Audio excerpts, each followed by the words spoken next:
G1 robot একটা ইভেন্টে গানের তালে নেচে সবাইকে তাক লাগিয়ে দিয়েছে। ফেব্রুয়ারি মাসে স্যামসাং এর S26 সিরিজ লঞ্চ হতে পারে এরকমই লিকস আসছে। প্রক্সিমিটি পেয়ারিং ফিচারের সাহায্যে এবার যে কোনো থার্ড পার্টি ডিভাইস এইভাবে খুব সহজে পেয়ারিং করা যাবে আইফোনের সাথে। এই অ্যাপ্লিকেশন মানুষের থেকেও বেটার পারফর্ম করছে, ডাক্তারদের থেকেও ভালো পারফর্ম করছে। এটা যদি একবার হয় আমরা 24 ঘন্টা 24x7 বিদ্যুৎ পেতে পারবো। গত এক সপ্তাহে টেকনোলজি আর সায়েন্সের দুনিয়ায় গোটা পৃথিবী জুড়ে কি কি ঘটেছে তার আপডেট নিয়ে আমরা হাজির হয়ে গেছি আনন্দবাজার.com এ। বেশ কিছু ইন্টারেস্টিং খবর আছে, তাহলে দেরি করে লাভ কি, চলুন আমরা প্রথম খবরের দিকে ঝাঁপিয়ে পড়ি। প্রথম খবরেই বলবো যে আমাদের জন্য আবারও ভালো কিছু হচ্ছে। মানে অ্যাপেলের সাথে দীর্ঘদিন ধরে ইইউ বা ইউরোপিয়ান ইউনিয়নের যে টালবাহানা বিভিন্ন টানাপোড়েন চলছে, সেখান থেকে গ্রাহকদের জন্য বরাবরই ভালো কিছু রেজাল্ট বেরিয়ে এসেছে। যেমন কখনো অ্যাপেল তাদের আইফোনে ইউএসবি টাইপ সি পোর্ট দিতে বাধ্য হয়েছে। অ্যাপ স্টোরের বাইরে থার্ড পার্টি কিছু অ্যাপ্লিকেশন আইফোনে ইনস্টল করার স্বাধীনতা আমরা ইউরোপে পেয়েছি শুধুমাত্র ইইউর চাপের জন্য, এবং তারপরও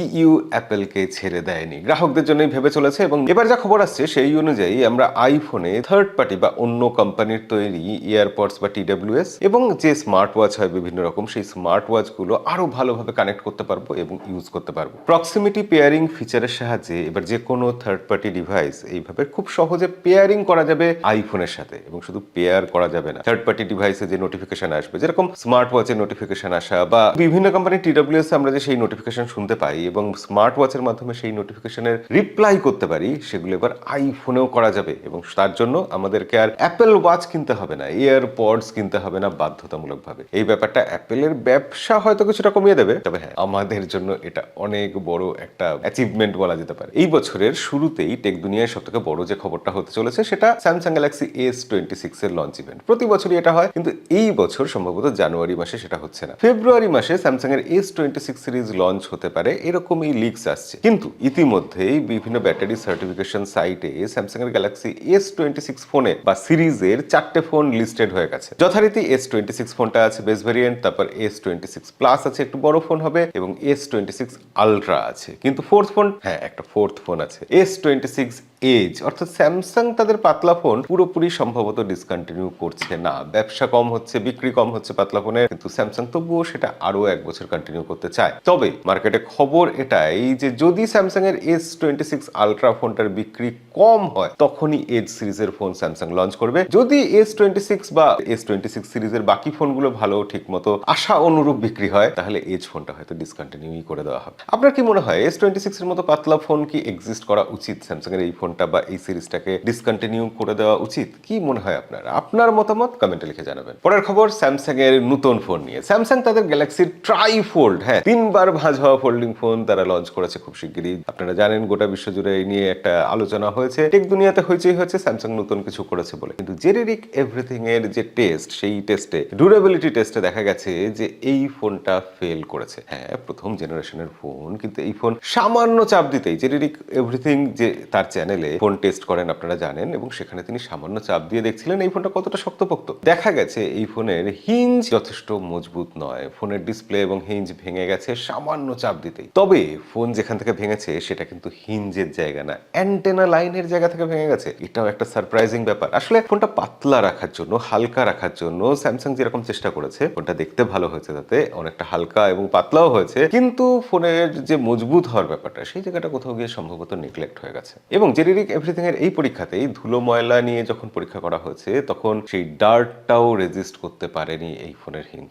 অর্থাৎ আইপি রেটিং এর দিক দিয়ে এই ফোনটা ফেল করছে বলা যায়। তো সব মিলিয়ে প্রথম জেনারেশনের ফোন খুব রিস্কি ফোন ছিল এবং অনেক দামি ফোন। এটা সাউথ কোরিয়াতে এই ফোনটা বিক্রি হয়েছে এবং সেখানে যা দাম দেখা যাচ্ছে আমাদের এখানে আসলে সরাসরি 2.5 লাখ টাকা দাম পড়বে। এরকম একটা দামি ফোন এত যদি কমজোরি হয় সেটা তো সত্যি চিন্তার ব্যাপার হয়ে যায়। তবে আশা করা যায় নেক্সট জেনারেশনে যখন ফোনগুলো আসবে তখন সেই ফোনগুলো তুলনামূলক বেটার হবে। কিন্তু ট্রাইফোল্ড ফোন কি কারোর প্রয়োজন আছে? এটা সত্যি একটা প্রশ্ন চিহ্ন গোটা টেক দুনিয়া জুড়ে। ইতিমধ্যেই চায়নাতে একটা অদ্ভুত ঘটনা ঘটেছে। G1 রোবট একটা ইভেন্টে গানের তালে নেচে সবাইকে তাক লাগিয়ে দিয়েছে, এবং ইভেন্টে এই যে রোবটগুলো ডান্স করছিল মনে হচ্ছিল কোনো মানুষই নাচছে। রোবটগুলোর ওজন কিন্তু মাত্র 35 কেজি, রোবটের মধ্যে 23খানা জয়েন্ট আছে, এবং তারপর রোবটগুলো যা ডান্স করেছে আমার মনে হয় না যে মানুষের সাথে রোবটের মুভমেন্টের খুব বেশি তফাৎ আর কিছুদিনের মধ্যে আমরা দেখতে পারবো, লক্ষ্য করতে পারবো। এই 6টা জিআই রোবট যে ডান্স করেছে কনসার্টে সবাইকে তাক তাক লাগিয়ে দিয়েছে। যে ভিডিওটা ভাইরাল হয়ে গেছে সেই রোবটগুলোর দাম কত জানেন? মাত্র $13,500 করে। অর্থাৎ খুব বেশি দিন বাকি নেই যখন আমাদের ঘরে ঘরে এরকম রোবট দেখা যাবে যারা বিভিন্ন কাজ করে দেবে। ইতিমধ্যেই আমাদের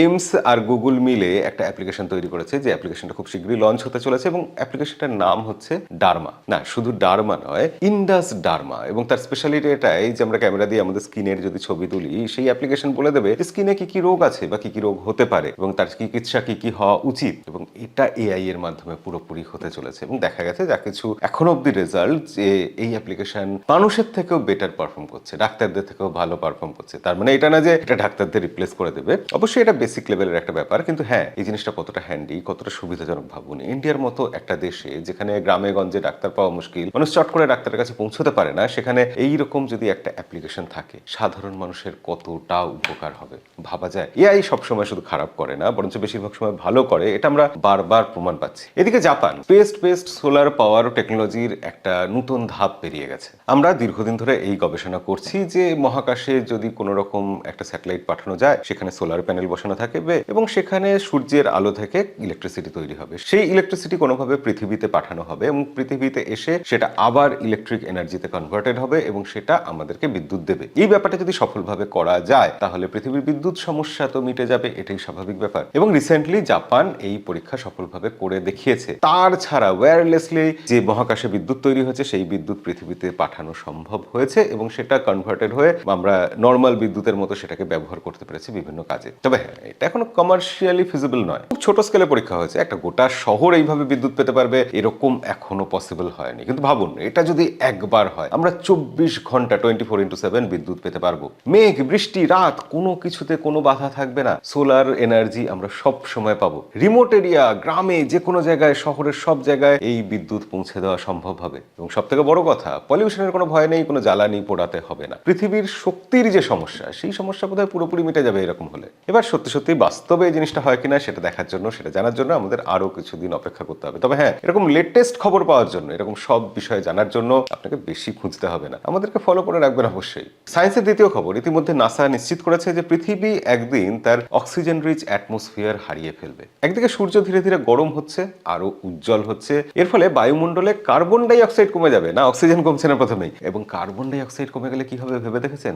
গাছ ফটোসিনথেসিস অতটা ভালোভাবে করতে পারবে না, ফলে অক্সিজেন উৎপাদন, গাছই তো অক্সিজেন উৎপাদন করে, তো সেই অক্সিজেন উৎপাদন কমে যাবে এবং তার ফলে পৃথিবী ক্রমশ তার বায়ুমণ্ডলের অক্সিজেন লেভেল হারিয়ে ফেলবে। মানুষের কারণে হবে যে আমরা আশঙ্কা করি, হয়তো তার আগেই এরকম প্রাকৃতিক কারণে পৃথিবী তার অক্সিজেন হারিয়ে ফেলতে পারে। তবে অতটাও চিন্তার কিছু নেই, কারণ এরকম ঘটতে ঘটতে সম্ভবত 1 মিলিয়ন বছর লাগবে, এটা নাসার প্রেডিকশন বলা যায়। তবে 2025 সালের শেষ খবর এগুলোই ছিল। 2026 সালে কি কি নতুন ঘটনা ঘটে, কি কি হয় পৃথিবীতে, গোটা দুনিয়া জুড়ে তোলপাড় তো চলছেই। প্রযুক্তি খুব দ্রুত এগিয়ে যাচ্ছে, সায়েন্স খুব তাড়াতাড়ি নতুন নতুন আবিষ্কারের দিকে ছুটে যাচ্ছে। তো সব ব্যাপারে আপডেটেড থাকার জন্য আমাদেরকে ফলো করে রাখবেন। আজকের ভিডিও অবধি, দেখাবে পরের ভিডিওতে। আজকের মতো বিদায়।